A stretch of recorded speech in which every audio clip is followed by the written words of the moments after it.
We are in back to school time, right? For some kids, the shift to those early mornings can be really challenging after a summer of really late bedtimes. Joining us now to discuss helping your children transition back into healthy routines is Dr. Sarah Gangadhar, also known as Dr. G, because I think it's hard for a lot of us Hoosiers to pronounce. Dr. G, welcome. Good morning to you.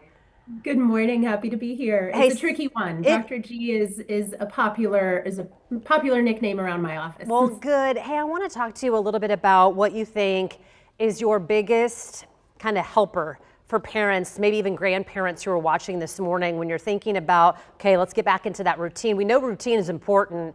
What do you want parents to know, first off?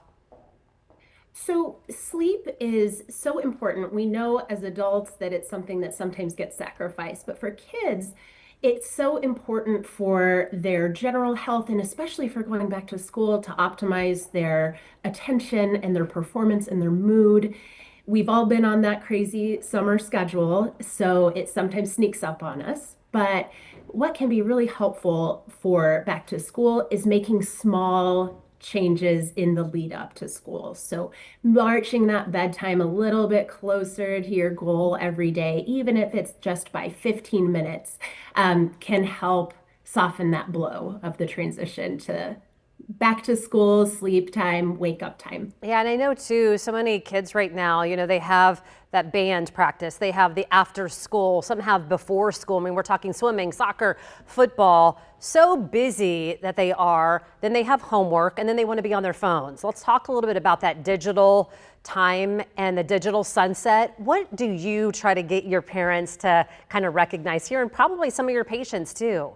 Yeah, screens are a big part of all of our lives. It's unavoidable, right? We have communication with family, we have schoolwork, but it's important to take kind of that sunset holiday from screens prior to bedtime. The American Academy of Pediatrics, or AAP, recommends eliminating screens for ideally an hour prior to bedtime.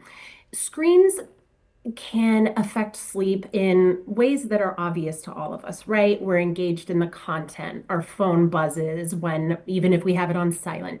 But even the blue light from the phone screen itself can disrupt your circadian rhythm. So there are ways that we know intellectually that phones can disrupt sleep, but even chemically, even what's going on in our body can make us stay more awake when we're more engaged in screens closer to bedtime. Yeah, and then I think too, people don't realize that, especially if you're a child, you don't understand, like maybe, why do I feel anxious in the morning? Or why do I feel tired? Why do I feel like I can't do the things I need to? And it's like, if you could just get that good night's sleep and you would feel how good you feel, you would probably want to put your phone away.